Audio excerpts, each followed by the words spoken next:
ফিলিস্তিনে চালানো ইসরায়েলি গণহত্যার অভিনব প্রতিবাদ জানিয়েছে দেশটির ফুটবল ফেডারেশন। ফিফা কংগ্রেসে দুই পক্ষকে এক করার চেষ্টা চালান প্রেসিডেন্ট জিয়ান্নি ইনফান্তিনো। তবে ইসরায়েলি ফুটবল অ্যাসোসিয়েশনের আরব ইসরায়েলি সহসভাপতির সাথে হাত মেলাতে অস্বীকৃতি জানান ফিলিস্তিনের ফুটবল প্রধান জিব্রিল রাজুব। জানান ফিলিস্তিনিদের যন্ত্রণা সম্পর্কে অবগত নন ইনফান্তিনো।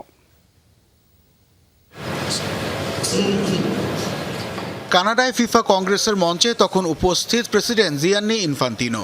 বিবাদমান দুই পক্ষকে এক সুতোয় গাঁথতে কাছে ডাকেন ফিলিস্তিনি ফুটবল ফেডারেশনের প্রধান জিব্রিল রাজুব এবং ইসরায়েলি ফুটবল অ্যাসোসিয়েশনের আরব ইসরায়েলি সহসভাপতি বাসিম শেখ সুলাইমানকে। তবে দৃশ্যপটে তৈরি হয় অস্বস্তিকর এক মুহূর্ত। ইনফান্তিনো বারবার অনুরোধ করা সত্ত্বেও সুলাইমানের পাশে দাঁড়াতে বা হাত মেলাতে সরাসরি অস্বীকৃতি জানান রাজুব। অভিযোগ রয়েছে, ইসরায়েল তাদের ফ্যাসিবাদ ও গণহত্যা আড়াল করতেই একজন আরব ইসরায়েলিকে সামনে এনেছে। এই গণহত্যার যন্ত্রণার উপর দাঁড়িয়ে ইসরায়েলের সাথে সুসম্পর্ক তৈরি করা সম্ভব নয় বলছেন জিব্রিল। খেলাধুলা শ্রদ্ধার জায়গা, কিন্তু অপরপক্ষ যদি নেতানিয়াহুর মতো একজন অপরাধীকে মাদার তেরেসার মতো উপস্থাপন করে, তবে আমি কিভাবে তার সাথে হাত মেলাবো? ইনফান্তিনো হয়তো চেষ্টা করছেন, কিন্তু তিনি ফিলিস্তিনিদের গভীর যন্ত্রণা সম্পর্কে অবগত নন।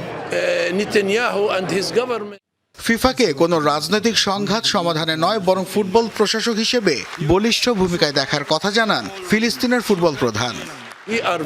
আমরা ফিফাকে কোনো রাজনৈতিক সংঘাত সমাধান করতে বলছি না, শুধু ফুটবল পরিচালনা করতে বলছি। আমরা ফিফাকে সীমানা নির্ধারণ করতে বলছি না, কেবল অনুরোধ করছি তারা যেন তাদের নিজস্ব বিধিবিধানগুলো প্রয়োগ করে। জিব্রিল রাজুবের এই প্রতিবাদ বিশ্ববাসীর কাছে পৌঁছে দিয়েছে স্পষ্ট বার্তা। ফুটবল মাঠের লড়াইয়ের চেয়েও ফিলিস্তিনিদের অস্তিত্ব রক্ষা এখন বড় লড়াই। নাসিফ শুভ, যমুনা স্পোর্টস।